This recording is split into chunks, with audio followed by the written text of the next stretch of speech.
Valve just teased the Steam Deck Slim. How's it going, everyone, and welcome to Deck Ready. I'm sure you've seen it at this point, but Valve just did a huge interview with The Verge, which was pretty cool because, as they point out at the beginning of the interview, The Verge called the Steam Deck not ready at launch and then admitted they were wrong and said, yeah, people really love this device and that they were honestly surprised that Valve wanted to talk to them, but we got a whole huge interview out of it with a ton of info. I'm just gonna go question to question because there is a ton of info in here. Like, honestly, I don't think there is a bad question in the entire interview. So the first thing they covered is whether or not we will ever see the Steam Deck become a traditional console. So like, if you look at the Nintendo Switch or something like that, it's generally a stable experience across the board. There's not a lot of bugs. There's not a lot of like user features that make it into the actual updates where you can tweak things like the GPU clock speed or set the game's frame rate limit from the OS or like set the hertz of the screen. You just can't do that on something like a Nintendo Switch or even a PS5. But the big caveat that comes along with the Steam Deck's insane customizability is the fact that, yeah, there's going to be bugs that slip through the cracks. And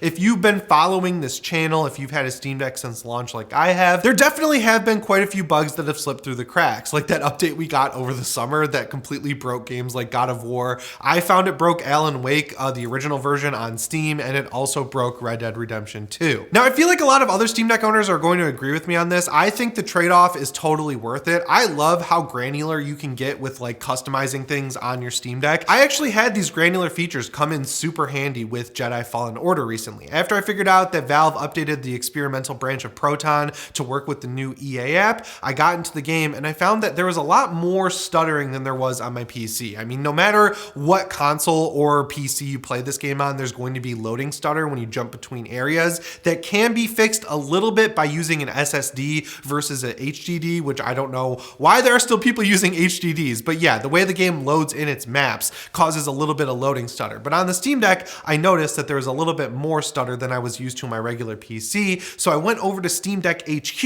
and they had a little blurb there that said to limit the GPU to 1100 megahertz, and you know what? That smoothed out almost 99% of the stuttering, and it also improved the stuttering that happens when the game loads new areas. Whereas if the same scenario happened on the PS5 or even the Nintendo Switch, if the game was available there and could run on that device, we'd have to wait for a patch from Respawn and EA or whoever they hired to port the game over to Nintendo Switch at the time, right? Like, so yeah, I like that we can do this ourselves, and I understand that that's not great for some people who love that like plug in and play, just jump on the Nintendo Switch, play whatever game comes out, and you know you're getting a tuned experience just for you and things are just gonna work. But for me, a PC gamer at heart who's been a PC gamer for a very long time, this is the customization I'm used to and I really enjoy it. And I also think it's cool that they specifically say they've used this time to iron out how often they're pushing out Steam Deck updates. I mean, back when the thing came out, we were getting them like every few days, and now they're on a monthly cadence and they're making sure they test beta features longer before putting them into stable. And I think that's a good lesson to learn. And I will say, I have noticed as time has gone on that there have been less and less bugs slipping through the cracks, which is awesome. The next update we got from this interview is that Valve is fixing one of the most annoying features to repair yourself on the Steam Deck, which is the battery. So the battery on the Steam Deck, it's like an L-shaped battery. It's actually pretty big. It's glued in with a ton of glue. And I actually just helped my friend Ray, who hosts Xbox Ready, with a very similar problem. His wife's launch Switch, the battery completely died in it, and I told him I could replace the battery in it. So because we didn't have a hairdryer in our office, we had to run across the street to the hair salon, and they let me use their hairdryer, but I had to make sure I didn't heat up anything on the actual board, just the battery, and I didn't want to heat that up too much because it's a battery. I don't want it to expand and explode in my face and get battery acid in my eyes and permanently blind me or something like that. That would really suck. Now, it took about 15 minutes, but eventually I was able to pry it off and we got the new battery in and everything worked totally fine, other than the fact that I had one more screw when I was done than I started with, but we're not gonna talk about that. But yeah, the Steam Deck apparently has a battery that has even more glue, at least at launch, and Valve has said, hey, we realize this, people like repairing their own batteries, we made it easier with subsequent models that we've been making. We are using a different glue pattern that should make it easier to pry off, and that is awesome. I understand that the flip side of the coin there is that people can get upset, they can say, say like, oh, I woke up super early at the first like pre-order date of the Steam Deck and I sat there and I got the first one and now I'm getting punished for it. Like my Steam Deck is effectively worse than the ones people are getting now. But you can look at any hardware device out there, like any game console, and you are getting silent revisions behind the scenes all the time. Like the PS5 has been out for 2 years at this point and I have torn apart 3 different models of it. So this stuff is happening regardless. The next big section of the interview is about the fan, which is the first big controversy the Steam Deck had, which is also one of the first big controversies the PS5 had, because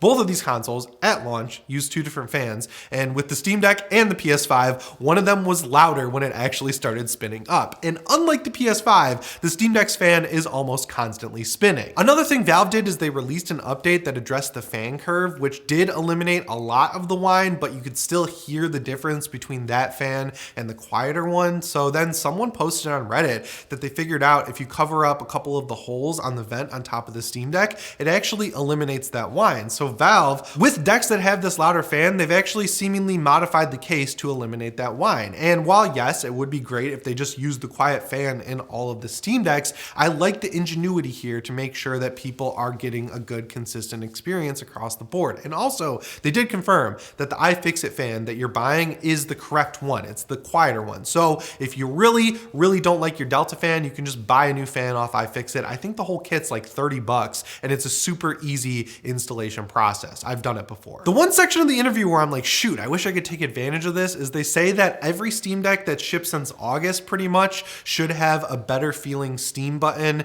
and 3 dots button. And I'm like, shoot, I really wish I could get those on my Steam Deck because mine is from March and they are a little bit mushy. Getting to those buttons is a lot trickier than getting to the battery or the fan. So I think I'm gonna live with it. And the reason for that is one I'll talk about in a few minutes, which is we're getting a new revision of the Steam Deck sooner rather than later. And now it's time to get into more hardware because obviously people are wondering if Valve is going to return to the original idea that they had, which is the Steam machine. Now, when that came out, it was kind of like a huge mess because they only worked with third-party manufacturers to make the Steam machines. I think the most popular one was the Alienware one, but they were underpowered, overpriced, and the OS just never really came together in a way that made it feel like a viable competitor to something like the Xbox or the PS, whatever it was at the time. I want to say PS4 and Xbox One, but it might have been during the PS3 and 360 generation. Regardless, the Steam machines did not take off. Now, Valve says they have experimented internally on new versions using this new version of SteamOS, but what they'd really like is once SteamOS is complete, is for other manufacturers to once again make Steam machines. And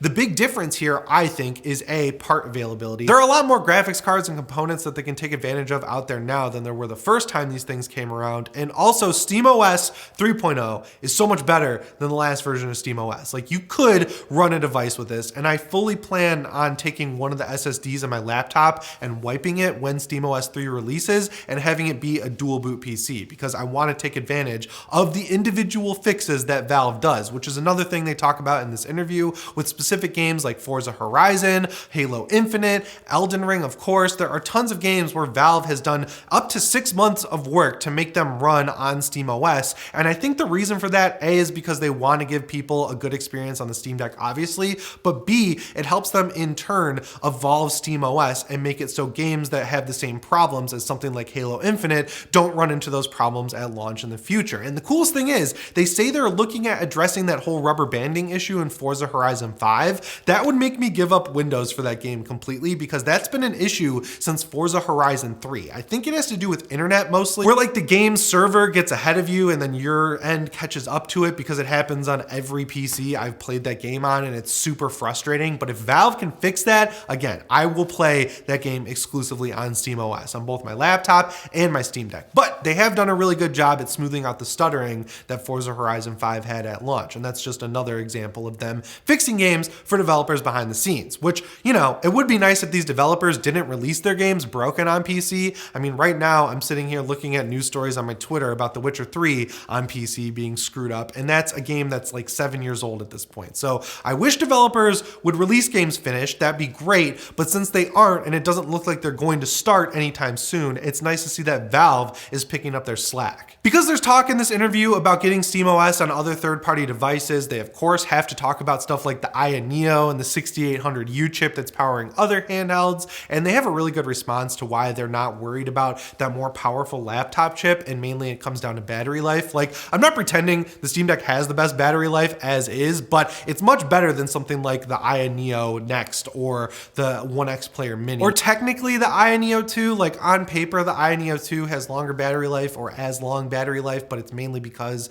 it has to compensate for that laptop chip with a bigger battery, which results in a thicker unit overall. So yeah, I don't think it really matters all that much. And I like the line where they say they don't see these other handhelds as competition because they'd love to work with these people and get SteamOS running on those handhelds to take some of that market share away from Windows, which would be awesome in the long run, because even if you compare the Steam Deck's shitty battery life to a Windows handheld, across the board, the Steam Deck generally comes out on top just because SteamOS 3 is more optimized for handheld gaming than Windows. And that brings us to the biggest piece of this interview, which is what about the Steam Deck 2? We heard over the summer that they're already working on whatever the successor to the Steam Deck is going to be, but they kind of went into it in a little more detail in this interview, and I really like what I'm hearing. Because of the pre-order system where you had to wait almost a year to get your Steam Deck from when you put your money down on it, a lot of people hadn't had a chance to get their hands on it by the time the Steam Deck 2 was starting to be talked about. So people were like, hey, I just bought my Steam Deck in 2022 and you're already talking about releasing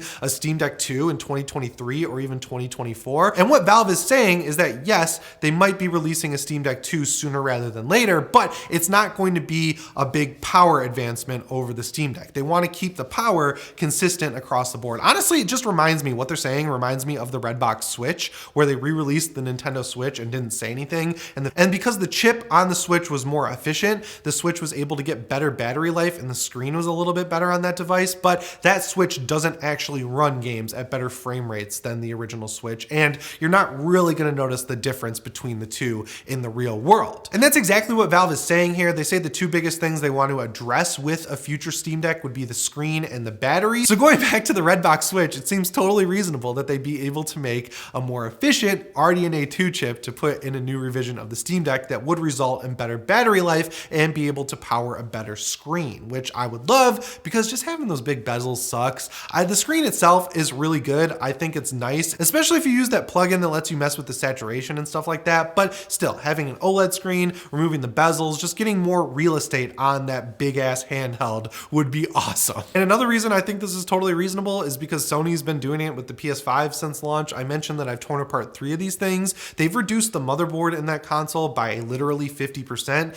and the new chip they're using in the current edition of the PS5 is 20% more efficient than the launch chip, but you don't really see that materially affect anything in the actual game. So yeah, I feel like Valve would be super smart to make a more efficient chip that results in better battery life and a better screen being able to be used in the device. They also say they're adding yet another feature I have been requesting for months, which is an audio mixer. So if you're using Discord or you're using a music player like Spotify at the same time as you're playing a game, it's really hard to adjust the individual volumes of those different apps right now. So they're going to add in a volume mixer for if you're running multiple apps at the same time. That's awesome. As far as Bluetooth goes, because they use such a high quality codec, it makes it hard for them to implement Bluetooth microphones. So they're not going to do that, but they are going to include a less good codec that'll result in less latency. So you can use Bluetooth headphones to play games more reliably. And finally, there is a section about the anti-cheat situation, but unfortunately they gloss over the one game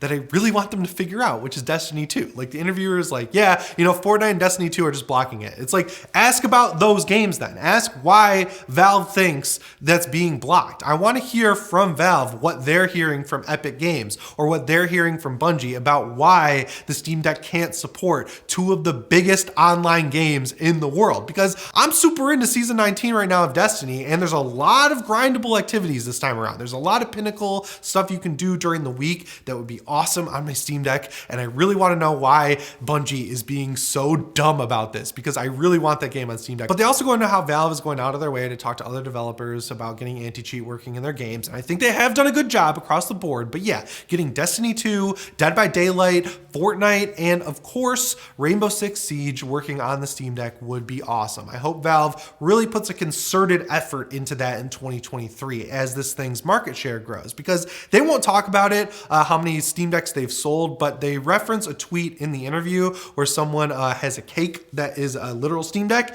and it says 1 million on the cake. So it's fair to assume that 1 million Steam Decks have been sold at this point. Either way, this is a great interview. I highly recommend checking it out. I covered most of it here, but there's a few smaller things things that you should go read yourself. And let me know what you think down in the comments below. Are you gonna wait for the Steam Deck Slim, or are you just gonna buy a Steam Deck now and enjoy one of the best consoles on the market? Anyway, guys, my name is Jimmy Champagne, and I'll see you in the next one. Shape on.